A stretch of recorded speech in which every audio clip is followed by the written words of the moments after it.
আমাদের সব মিটিংয়ের মধ্যে বক্তব্যের মধ্যে আমি প্রায় বলতাম যে কোথায় ছেলেরা, কোথায় সেই তরুণেরা যারা বাংলাদেশের পরিবর্তনগুলো এনেছে, যারা বাংলাদেশের জন্য তাদের প্রাণ বিসর্জন দিয়েছে, যারা ভ্যানগার্ডের ভূমিকা পালন করেছে।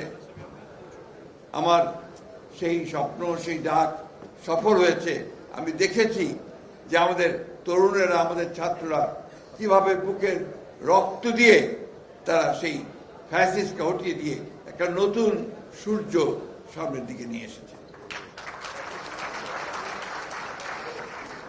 এবং এই আন্দোলনে ছাত্রদলের ভূমিকা নিঃসন্দেহে স্বর্ণাক্ষরে লেখা থাকবে। আর এই শেষ সময়ে শুধু 36 দিনে তার ফ্যাসিস্টটা উঠে যায়নি, 15 বছরের আন্দোলনে, ত্যাগে, রক্তে কিন্তু ফ্যাসিস্টদেরকে হাঁটতে হয়েছে। হ্যাঁ, অবশ্যই 36 দিন ছিল একটা চূড়ান্ত যে আন্দোলন, সেই আন্দোলনের শেষ পর্যায়ে, সেই পর্যায়ে নিঃসন্দেহে আমাদের ছেলেরা তাদের অবদান রেখেছে।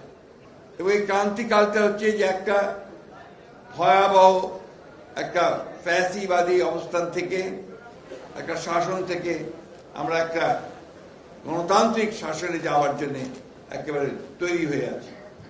গোটা দেশের মানুষ এখন সেইটাই চায় যে অতি দ্রুত যেন তারা একটা গণতান্ত্রিক পরিবেশে ফিরে যেতে পারে।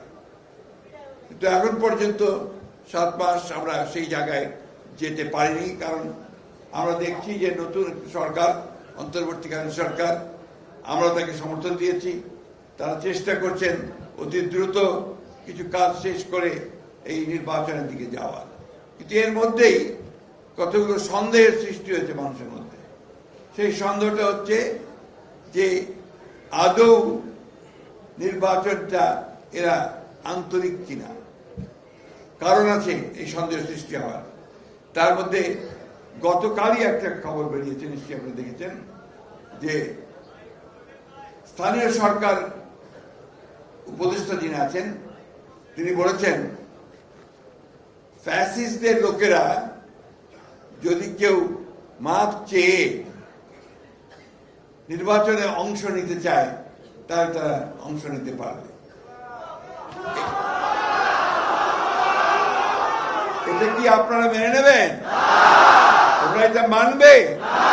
এর থেকে এটাই প্রমাণিত হয়েছে যে তারা এখন তাদের নিজেদের স্বার্থে ওই ফ্যাসিস্টদেরকেও তারা জায়গা দিতে চায়।